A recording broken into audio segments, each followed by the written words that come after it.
बाल्यावस्था में ज्ञानोपदेश दिया है। आवाज की सेटिंग करो, खींच रहा। पार्वती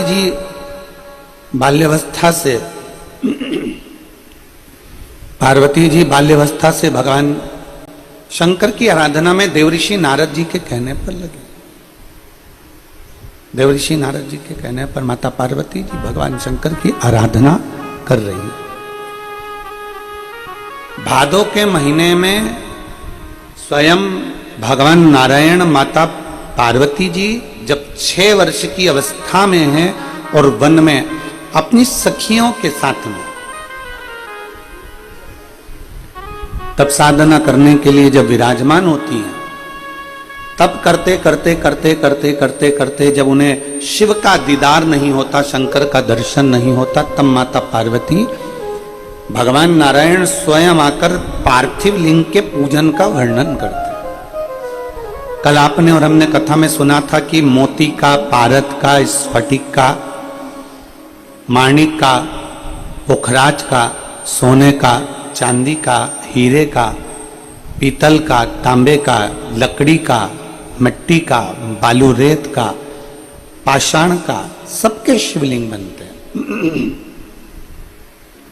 सबका शिवलिंग का निर्माण होता है और सभी शिवलिंग की पूजन भी होती है। सारे भगवान शंकर के शिवलिंग की आराधना भी होती है, भगवान शंकर के शिवलिंग की पूजन भी होती है। और ऐसा कोई शिवलिंग नहीं जिसका बल कम हो। पार्वती जी को पार्थिव शिवलिंग का निर्माण करवाना सिखा दिया।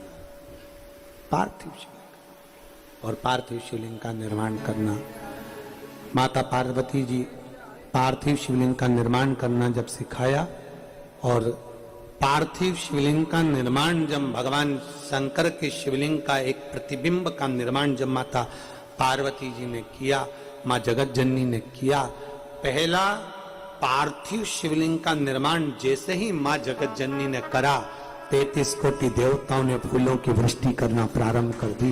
चारों तरफ आनंद ही आनंद समाहित हो गया।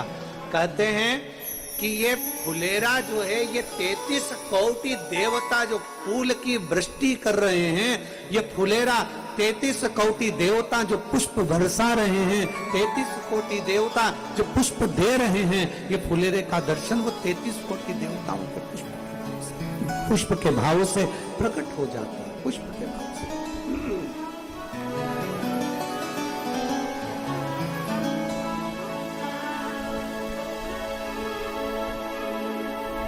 शिवलिंग का निर्माण किया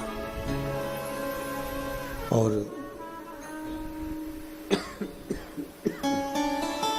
शिवलिंग का निर्माण करा गया।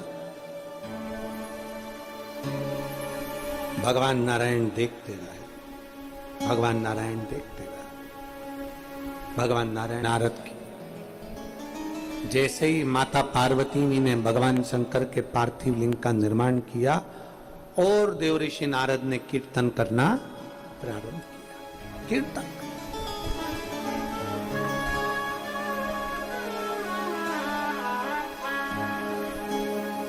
पार्वती जी पहली बार पार्थिव शिवलिंग का निर्माण करी और उसको देखकर स्तुप्त हो गए। उनकी 2 सहेलियां उनके साथ में हैं, देख रही हैं, स्तुप्त हैं, देख रही है,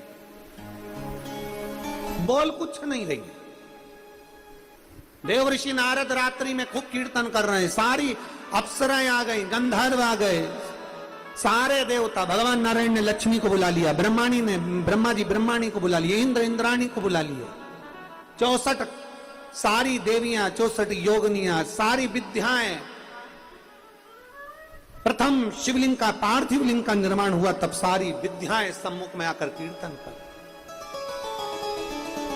इसलिए हरतालिका तीज के दिन मेरी माताएं जब हरतालिका का पूजन प्रदोष काल में पहली पूजन जब कर लेती हैं, करने के बाद जब वो पूजन करने के बाद अपने अपने एक बार के क्रम में कहीं घर जाना है, कहीं कुछ पाना है, कुछ लेना करना है, जो भी उनका क्रम होगा, जैसे वो नियम से करती होंगी, जिस भाव से वो व्रत करती होंगी, जिसके शरीर से जैसा बनता होगा वैसा व्रत वो धारण करती होंगी। कि पहली पूजन करने के बाद कई माताएं कुछ ग्रहण कर लेती हैं, पहली पूजन करने के बाद कुछ माताएं कुछ ले लेती हैं, तो कुछ ना कुछ उनके मन में भाव उत्पन्न जैसा होगा, तो पूजन करने के बाद वो भावों से ग्रहण कर कर फिर पुनः जहां फुलेरा बनता है, जहां पहली पूजन होती है, वो थाली लेकर नहीं जाती, वो थाली में ही रखती हैं। जब पूजन करती हैं हरतालिका वाली, तो वहीं फिर वापिस आ जाती हैं और वापिस आकर भगवान की भक्ति में ऐसी डूबती हैं, रात भर भगवान का कीर्तन करती रहती है, जैसे देवर्षि नारद करना। रात भर कीर्तन होता, रात भर भजन होता, और खूब भाव से लोग भजन का स्मरण करते, खूब भाव। भगवान शिव की कथा कर, पार्वती जी की सखियां देख रही हैं और पार्वती जी स्तुब्ध होकर भगवान शंकर की ओर निहार रही, भगवान शिव की ओर देख रहे, देवता पुष्पों की वृष्टि कर रहा है, गंधर्व गान आज नृत्य कर रहे। प्रतिदिन पार्वती जी को यह नहीं मालूम था कि आज हस्त नक्षत्र है, भादो का महीना है, तृतीया तिथि है, उनको नहीं मालूम था।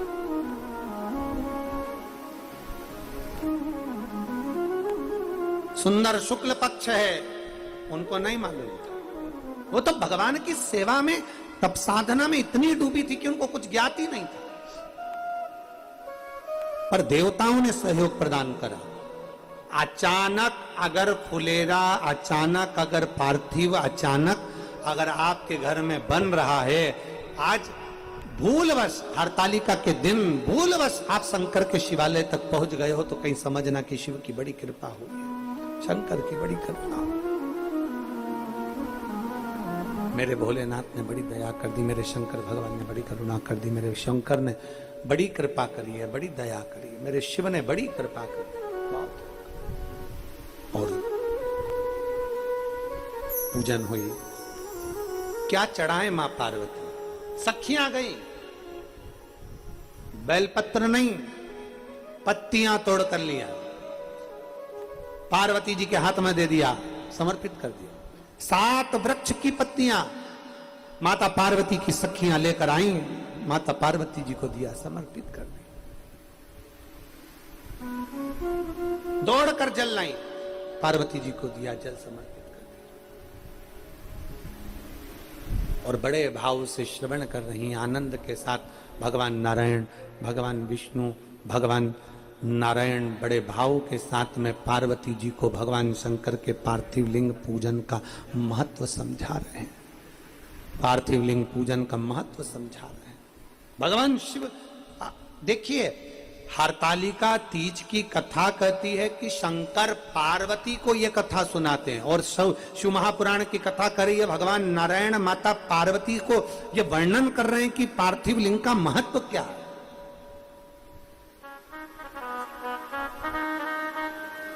जब पार्वती जी भगवान शंकर के करीब में विराजमान हो गई, जब उनकी पत्नी हो गई, अर्धांगिनी हो गई, उनके बाजू में जाकर वाम अंग पर विराजमान हो गई, तब शिव जी ने कहा पार्वती तुम मुझे कैसे प्राप्त करी हो, तुम्हें मालूम है तुमने कितना तप साधना करा, तुमने कितना व्रत किया, तुमने क्या करा, ये तो बात की कथा है। पर उसके पहले की कथा यह है कि जब पार्वती जी छोटी अवस्था में थी, पार्वती जी जब बाल्यावस्था में थी, माता पार्वती जी जब बाल्यावस्था में थी, तब भगवान नारायण ने उन्हें पार्थिव लिंग का निर्माण पूजन करना बताया और उसका एक आनंद सुख बताया।